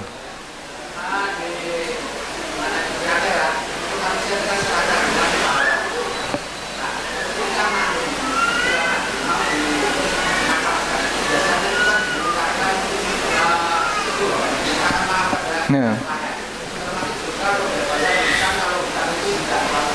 Nah. Baik. Masya Allah. Baik. Pertama kita membahas terlebih dahulu tentang masalah gaji. Kalau ada karyawan yang dia pernah bolos atau korupsi waktu dan seterusnya, tapi dia sudah mendapatkan gaji, status gaji itu halal ataukah haram? Nah, jawabannya tidak haram 100%, juga tidak halal 100%. Sehingga dia harus menghitung berapa persen gaji itu yang bukan haknya. Sehingga misalnya jam kerja saya selama 5 hari, per hari totalnya 8 jam, pernah saya korupsi misalnya 1 hari 2 jam, hari ini sejam. Anda total. Setelah diakumulasi dalam waktu 1 bulan, gaji Anda misalnya 3 juta. Oh, berarti dari 3 juta ini yang bukan hak saya 300.000, 10%-nya. Karena 10% dari jam kerja kita kurangi. Berarti yang 10% dari gaji itu bukan hak kita. Nah, pada saat dapat transferan kan tidak mungkin dikembalikan, nggih? 3 juta ya utuh 3 juta. Dan sistem tidak melayani pengembalian. Sehingga Anda nggak bisa lapor ke atasan, Pak, ini tak susui ya Pak, tolong hatus. Karena kemarin saya sudah korupsi waktu 10%. Sistem tidak melayani itu. Terus gimana? Nilai 300 itu adalah hak negara kalau statusnya sebagai ASN. Kalau dia karyawan swasta berarti hak perusahaan. Selanjutnya dia kembalikan dengan cara apapun yang bisa dia lakukan. Kalau negara Pak, kan tidak bisa. Kalau negara, kembalikan ke negara. Bagaimana cara mengembalikan ke negara? Jamaah yang dimakan Allah, semua fasilitas umum itu menjadi tanggung jawab negara. Jalan, selokan, kemudian perkantoran, dan seterusnya. Itu adalah fasilitas negara. Kantor saya, tempat saya bekerja, misalnya butuh printer. Dan itu kantor tempat saya bekerja. Saya pernah korupsi waktu, total nilainya 500.000 misalnya. Dalam waktu sekian bulan. Sudah? Bisa nggak Anda belikan printer dengan uang itu, berikan ke kantor. Dah, ini hak kantor, silakan dipakai. Ya tidak perlu kemudian pengumuman, ini adalah printer korupsi, tidak ya. Anda cukup taruh printer di situ, silakan dipakai untuk kepentingan kantor. Insya Allah salah satu di antara bentuk mengembalikan hak negara ke negara. Pak, kalau seperti itu tidak bisa gimana Pak? Karena semua perlengkapan kantor ada pembukuannya, ada asal usulnya. Sehingga kalau tiba-tiba kita naruh printer di situ, nanti malah dicurigai macam-macam. Ya kalau begitu Anda salurkan untuk fasum. Konblok rusak, tukokno konblok Pak. Biayai tukang, tolong ini dirapikan. Itu kembali ke negara. Sehingga kalau ada sekian banyak dana ASN yang bermasalah ya, seperti perjalanan fiktif, kemudian anggaran fiktif, lalu sisa-sisa anggaran, itu kan rata-rata nggak bisa dikembalikan. Biasanya oleh kepala kantor dibagi-bagi THR, ya, waktu lebaran atau akhir tahun ada tambahan, dibagi-bagi. Beberapa kawan yang dia sudah paham nggak mau nerima. Cuman di sebuah kantor orang itu kalau jujur sendirian bahaya, nggih Pak? Nah, ini bisa dicurigai malah. Sehingga jujur ajur. Dia kalau nggak ikut sistem yang lain, wah nanti bisa disingkirkan. Malah dituduh nggak karuan. Akhirnya dia kalau nolak nggak berani, apalagi dia bawahan. Sementara atasannya seperti itu semuanya. Barangkali cerita seperti ini sudah ma'ruf ya di teman-teman yang terlibat di ASN. Baik, kalau dia akan mendapatkan madorot apabila dia terus terang menolak, maka boleh dia terima dalam rangka menghindari madorot itu, lalu dia salurkan untuk negara dengan cara tadi, untuk perbaikan parit, perbaikan konblok, perbaikan jalan dan seterusnya. Walhamdulillah. Nah, dan saya berharap ya, seperti ini bisa menjadi gerakan baru bagi para ASN. Karena kita sedang mencoba mendekati para aparatur negara, terutama. Kerugian korupsi negara itu Masya Allah, gedenya luar biasa. Dan berita tentang itu sudah cukup ma'ruf. Kita sudah sering membacanya. Dan salah satu di antara upaya yang bisa kita lakukan adalah mari kita sama-sama mengajak ASN untuk sadar tentang akhirat. Orang kalau sadar akhirat, insya Allah Pak, gampang diajak jadi orang baik. Karena dia tahu hidup tidak sekali. Anda bisa jamin, sampai Anda mati nggak bakalan kecekel polisi. Jamin, bisa. Oh, dia pejabat, siapa yang berani nyekel? Dia punya banyak undang-undang pelapis, pengaman.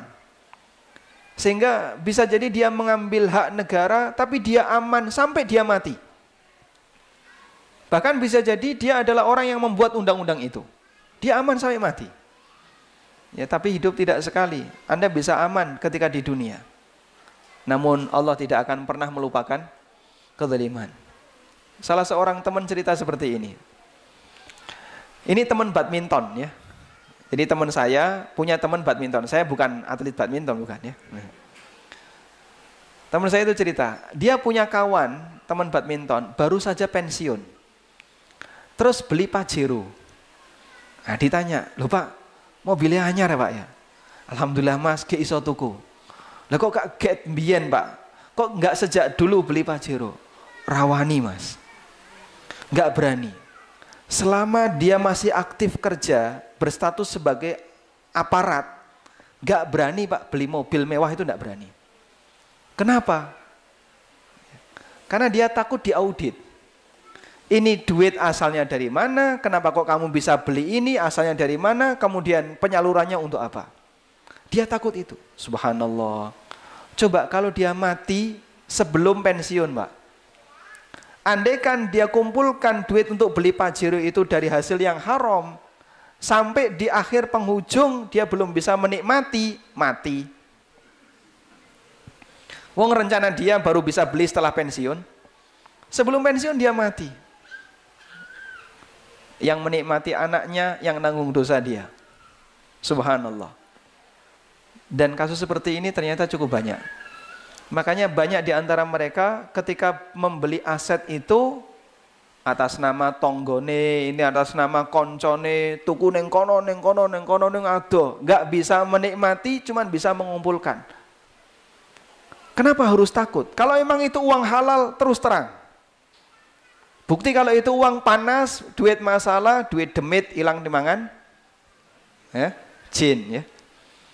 Makanya dia ketakutan kayak gitu. Gimana dia bisa menikmati hidupnya? Semuanya serba penuh dengan ketakutan. Arab tuku iki wedi, perjalanan ke luar negeri takut dia. Sampai umroh kadang ada yang takut. Khawatir nanti tidak diaudit. Subhanallah. Inilah kalau kemudian kehidupan tidak terukur tuh kayak gini Pak. Makanya jangan dikira kekayaan yang mereka punya melimpah, itu mereka bisa nikmati semuanya. Ada pejabat yang dia dekem di penjara, rumahnya mewah, dinikmati orang lain. Tapi dia di penjara. Dan ini tidak ketahuan, tidak disita oleh negara. Karena atas nama orang lain. Baik, cerita seperti itu barangkali Anda sudah sering mendengarnya. Tapi kita ingin sekali lagi mempertegas. Apa manfaatnya seperti ini dikumpulkan? Gopo, mengumpul tapi tidak bisa menikmati sengsara ning akhirat. Orang kalau sadar seperti ini, maka sekali lagi ingatkan mereka kepada akhirat, insya Allah mudah untuk diajak jadi orang baik. Ya. Tapi masya Allah di sini nggak ada ASN ya? Nggak ada? Banyak ya? Orang panasan Pak, insya Allah? Enggak ya? Ini Ustadz kok pedes banget, sok jawabannya diundang ya? Eleng-eleng ya. Baik. Selanjutnya, yang kedua tadi apa Pak?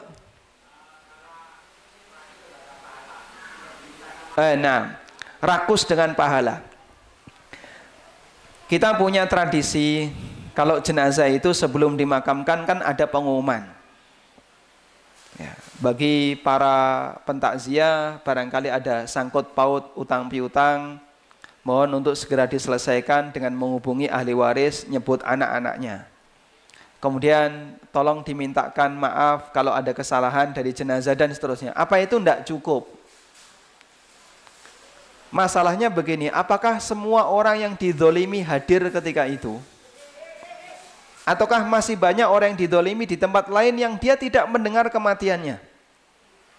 Ya, kan kadang kita kalau sudah menzolimi orang itu, apalagi di era medsos, masya Allah, komen kanan, komen kiri, ayo bakalan kecekel wong pakai nama samaran, gitu ya Pak.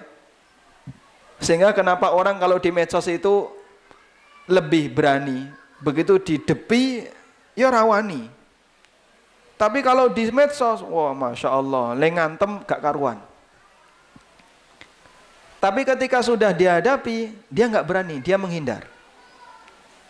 Karena dia merasa pakai nama samaran, nggak kelihatan, model buzzer itu ya. Nama samaran nggak kelihatan. Sudah, bisa jadi dia nggak sadar. Begitu dia mati, banyak orang yang nagih kepada dia. Kuin dhisik mencemarkan nama baikku, ngambil pahalanya, ini ngambil pahalanya. Dan orang ketika dia mati belum tentu semuanya tahu.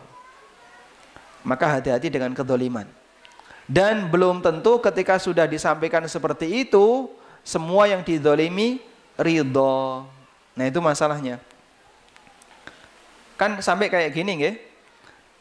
Ketika jenazah itu mau dimakamkan, kemudian ada pengumuman. Para bapak, para ibu, para pentakziah, kita podo nyekseni, niki jenazah sae napa sae? Ya? Awon. Coba ada yang berani kayak gitu? Mbok meskipun dia itu bisa jadi ya dibenci oleh masyarakat, tetap yang namanya Pak Kaum, tanyanya apa Pak? Seperti itu sudah dikondisikan.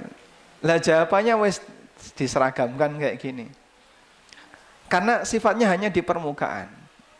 Padahal Allah menghisap lahir batin. Wallahu a'lam. Ini ada satu pertanyaan saya dahulukan ya. Assalamualaikum. Waalaikumsalam. Setiap tahun jika akan kenaikan kelas, paguyuban wali murid di sekolah anak saya selalu memberi kenang-kenangan ke wali kelas. Apakah itu haram? Saya sudah pernah ingatkan jika itu termasuk harta khianat, tapi kata wali murid yang lain kita niatkan sedekah sebagai bentuk terima kasih. Bagaimana hukumnya? Nah, baik. Ada sebuah hadis yang mengatakan hadayal ummal gululun. Hadiah yang diberikan kepada karyawan yang sudah mendapatkan gaji, hukumnya gulul. Gulul itu artinya harta khianat. Dan orang yang gulul harta khianat akan dibawa di akhirat. Allah Ta'ala berfirman, wa may yaghlul ya'ti bima ghalla yaumal qiyamah. Siapa yang gulul, maka dia akan bawa harta gululnya kelak di hari kiamat.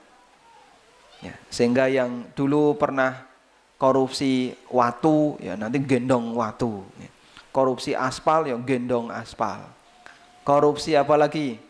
Aneka yang dimiliki oleh perusahaannya akan dia bawa di hari kiamat.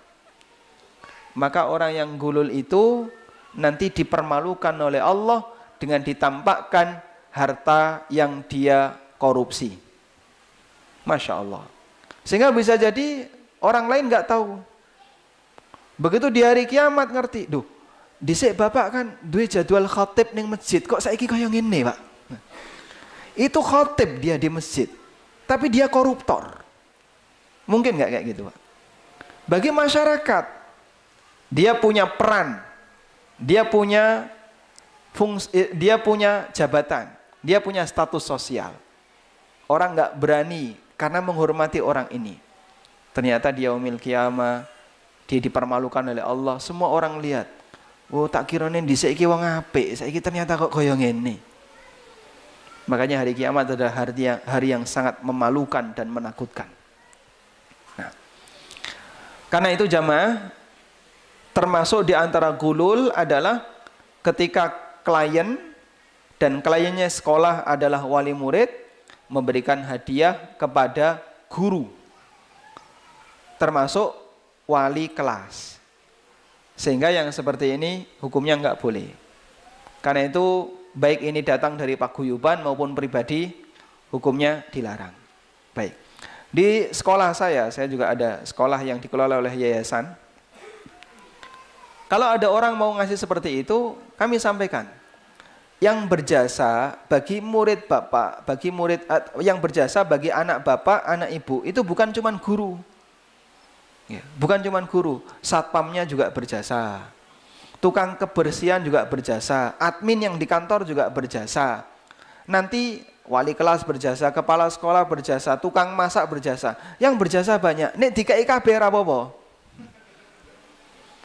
Nah, kalau yang dikasih cuma satu, lainnya nggak dikasih, wah jangan, kami melarang. Ya. Ngasih berapa toh? 500.000, kayak no kabeh. Tekor nggak jadi ya. Sehingga kalau semua dikasih silahkan, tapi kalau satu yang dikasih jangan. Karena yang berjasa bagi anak didik itu tidak cuma satu orang, banyak yang berjasa. Makanya praktek seperti ini tidak diperbolehkan. Wallahu a'lam. Bagaimana hukumnya jika ada pegawai yang diberikan tugas di luar perjanjian jam kerja? Ini boleh asal pegawainya mau dan pegawai berhak untuk mendapatkan gaji tambahan. Misalnya lembur ya. Kamu nanti pulang tolong jam 8 malam ya. Karena nanti akan ada tamu dan tolong siapkan perlengkapannya seperti ini. Sehingga dia seharusnya pulang jam 5, dia nunggu sampai jam 8. Dia persiapkan, dia masih kerja. Berarti di posisi ini pemilik perusahaan harus minta kerelaan pegawai, bisa dengan nambahi gaji atau dengan cara yang lain. Wallahu a'lam. Ini pertanyaan terakhir ya. Apakah jual beli kucing haram? Jual beli kucing menurut pendapat Hambali haram. Berdasarkan hadis, naha Rasulullah sallallahu alaihi wasallam an bai'is sinnur. Nabi sallallahu alaihi wasallam melarang jual beli sinnur. Dan sinnur dimaknai semua bentuk kucing. Pendapat yang kedua, jual beli kucing hukumnya mubah, boleh. Dan ini pendapat jumhur selain Hambali. Dengan alasan sinnur dalam hadis ini adalah kucing hutan, bukan semua kucing. Sedangkan hirrah, kitun, bisah ya. Kalau sekarang orang Arab nyebut kucing itu dengan bisah, pus ya. Bahasa Arabnya apa? Bisah. Karena orang Arab nggak bisa ngomong P. P itu diganti dengan ba ya. Ya. Prigen itu brigen ya. Semua P diganti dengan ba. Makanya ada apa? Pameo ya. Jadi kalau ada tanda no parking, orang Arab bacanya no barking, dilarang menggonggong.